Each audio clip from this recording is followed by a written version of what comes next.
So now we can get more into the questions of what is dead man mode. Again, I do think that this wiki in general is pretty great in terms of some overall stuff that it says, but it's a little overwhelming. In general, RuneScape is a little overwhelming, so let me just try and explain it in a couple sentences and explain what changed about 6 months ago that really revamped it and relit the community a little bit more. So in dead man mode, you die. The idea is that it's much more fast paced and a little bit more hyper scaling and more risky because of that. There's PvP not only in the wilderness, but most of the world besides a couple small safe zones.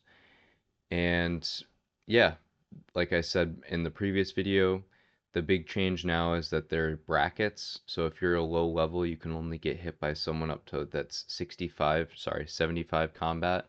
And then there's the 76 to the 85 and the 86 plus.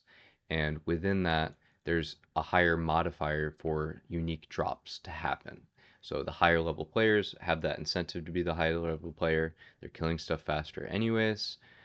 But yeah, there's just more loot and more stuff is kind of the idea, and faster leveling because you're getting 5 times the experience at a minimum. As a starter player, you're getting 10 or even more when you're in the protected phase of the game for the first 12 hours.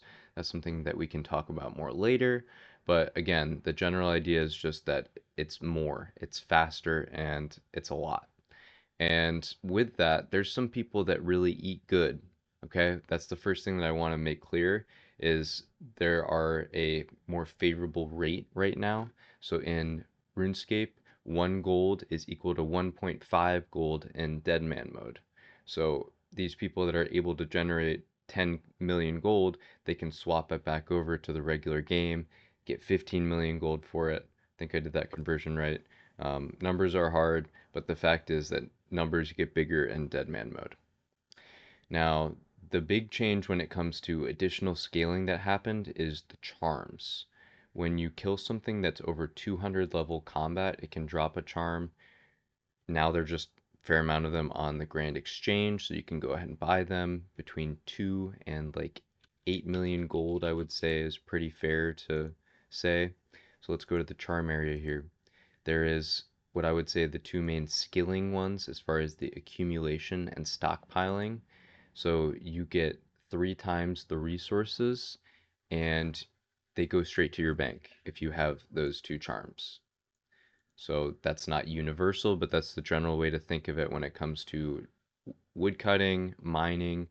You get even more with rune crafting. But yeah, these charms really hyperscale the game.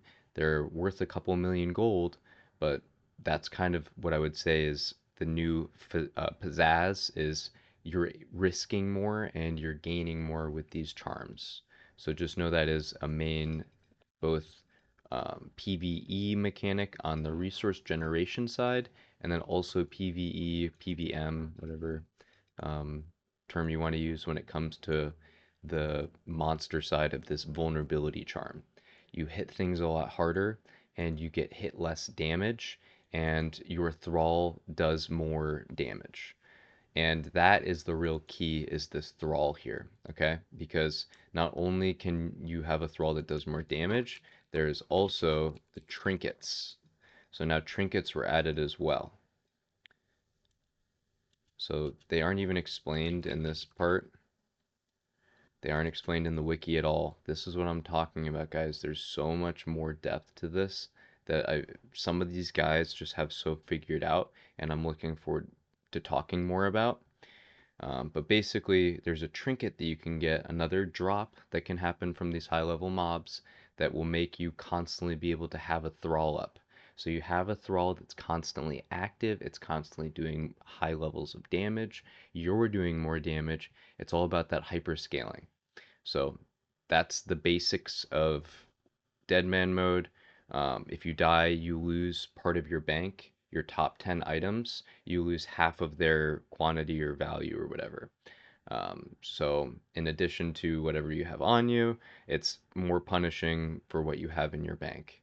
So, dying isn't good, but at the same time, you can see how there are catch up mechanics and through some of the things I'm going to talk about, I'm confident that you're easily going to be able to catch back up and get into the game again more quicker. So, um, just in a nutshell, just thought I'd give you a little breakdown.